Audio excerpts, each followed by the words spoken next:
Installer une pompe à chaleur en Suisse, ça sonne comme l'idée du siècle, non? On se dit qu'on va réduire ses factures, faire un geste pour le climat.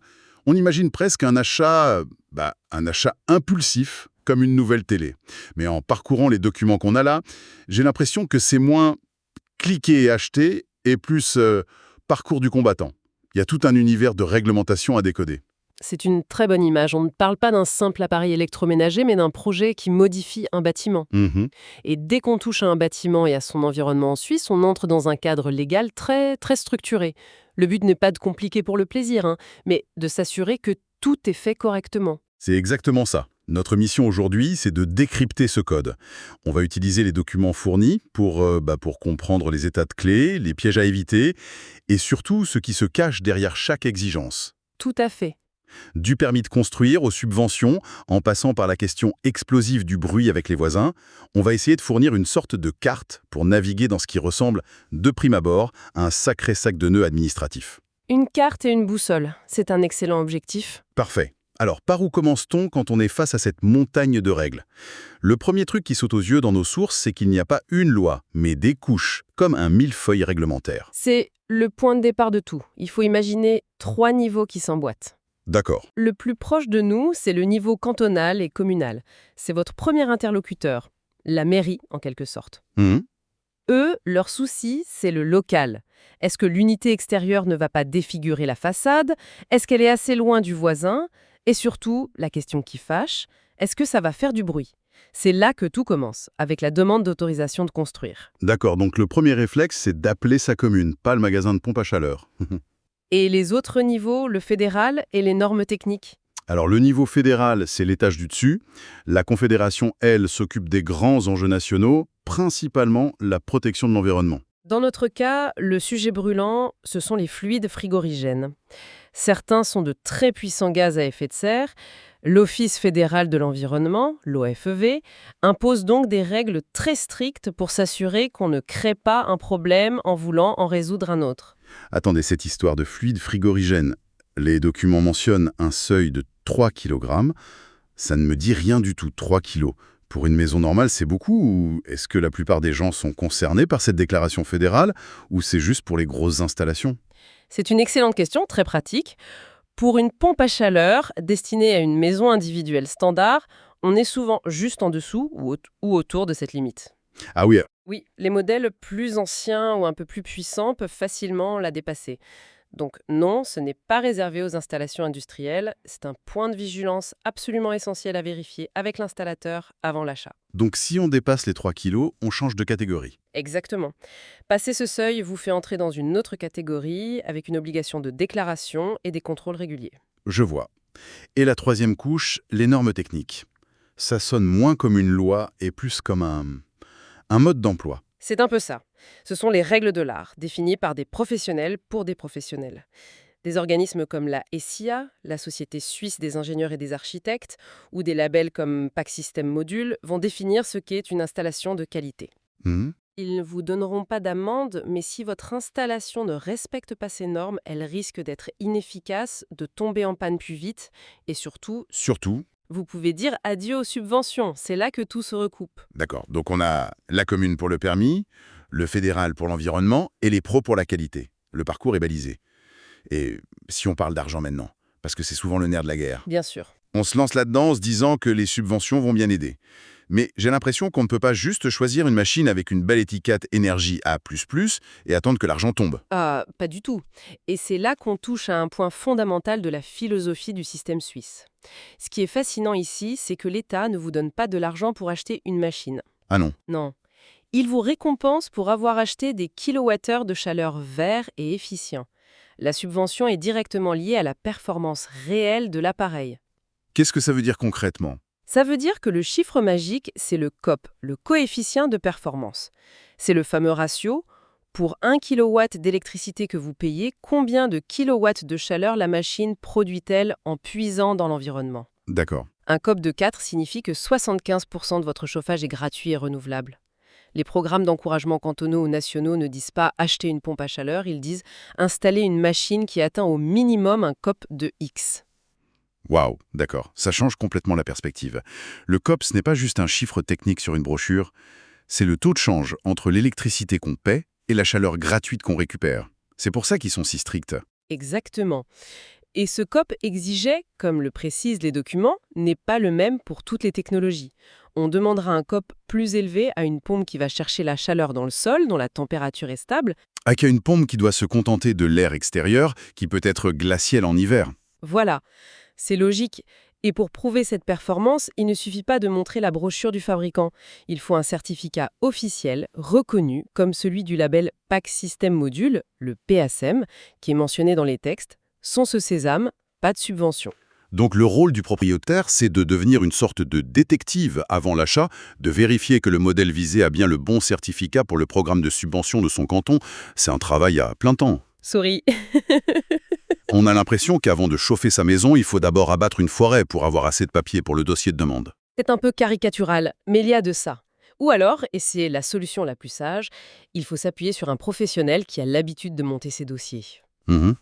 Mais oui, la charge de la preuve repose sur le demandeur. C'est une manière pour la collectivité de s'assurer que l'argent public finance bien les solutions les plus vertueuses et non des appareils au rabais qui seraient à peine plus efficaces qu'un radiateur électrique. C'est logique.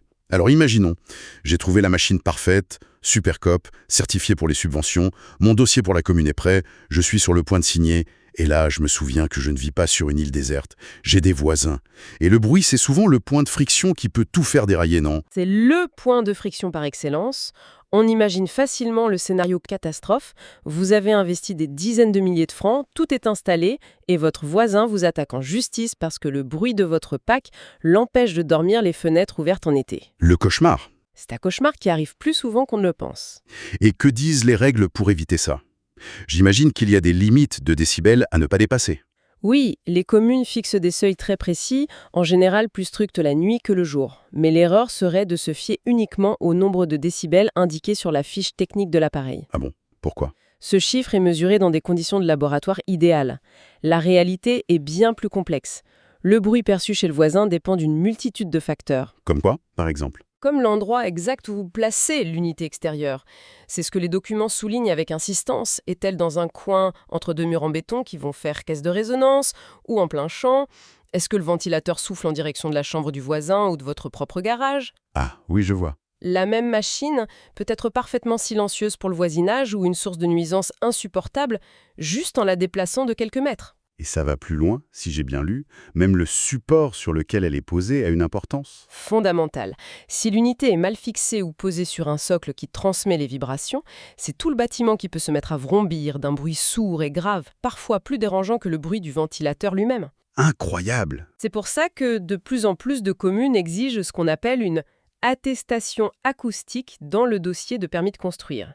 C'est un calcul fait par un spécialiste, qui simule le bruit que percevra le voisin en fonction de l'appareil choisi et de son emplacement. C'est un peu l'assurance anti-cauchemar. Donc, penser à l'acoustique dès le début, ce n'est pas une option, c'est une nécessité. Il faut presque choisir l'emplacement avant de choisir la machine. C'est la démarche la plus intelligente. Dans les zones denses, faire valider l'emplacement par un acousticien avant même de déposer les papiers, c'est quelques centaines de francs qui peuvent en économiser des milliers en frais d'avocat ou en travaux d'insonorisation a posteriori. Tout ça me semble incroyablement complexe pour un particulier.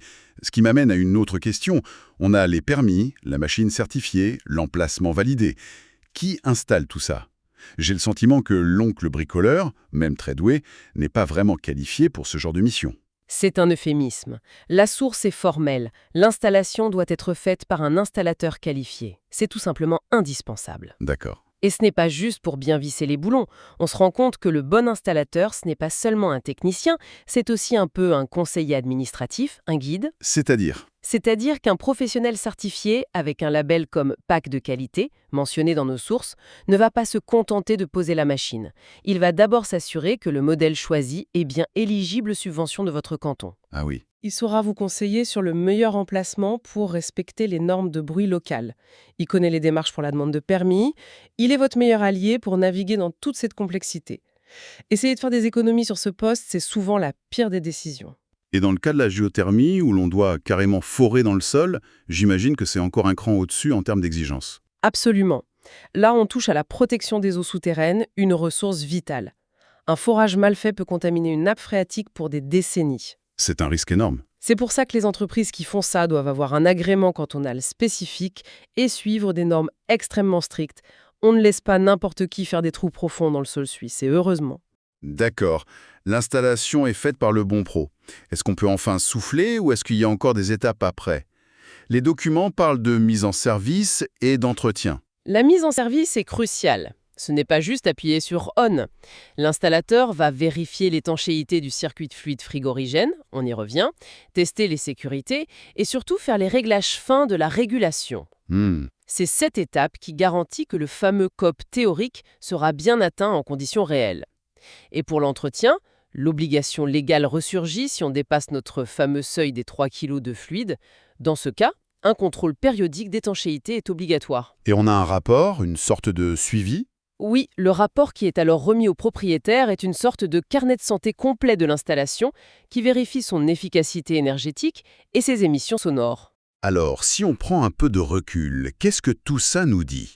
Ce qui commençait comme une simple idée « Tiens, si on installe une pompe à chaleur », se révèle être un véritable projet de construction avec une dimension légale, financière, technique et même sociale avec le voisinage. C'est la bonne conclusion.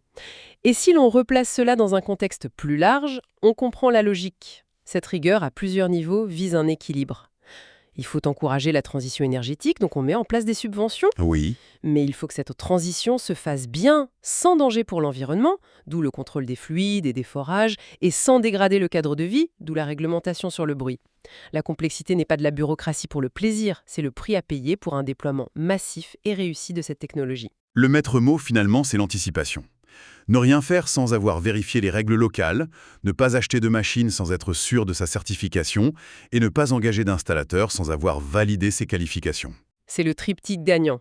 Le parcours idéal, d'après nos sources, c'est 1. Le téléphone à la commune, 2. Le choix d'un installateur certifié qui sera votre guide, et seulement en 3, avec lui, le choix de la machine qui coche toutes les cases. Dans cet ordre-là. Dans cet ordre-là, le parcours du combattant se transforme en une procédure bien balisée. On a donc bien fait le tour, les démarches administratives, les critères de performance qui conditionnent les aides, l'importance capitale de l'acoustique et le rôle central des professionnels.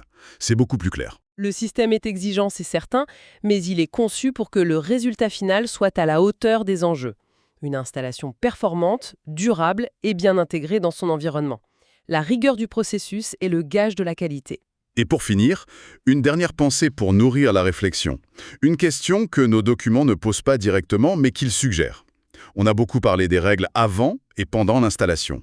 On a couvert la naissance et la vie de la pompe à chaleur. Mais qu'en est-il de sa fin de vie? Que se passe-t-il dans 15 ou 20 ans quand il faudra la remplacer? Quelles sont les règles pour le démantèlement, la récupération sécurisée de ces fameux fluides frigorigènes ou pour le scellement définitif d'un forage géothermique? C'est une très bonne question. C'est un tout autre chapitre réglementaire, celui du déchet, qui va devenir de plus en plus crucial à mesure que le parc installé vieillira. Une exploration pour une prochaine fois, peut-être.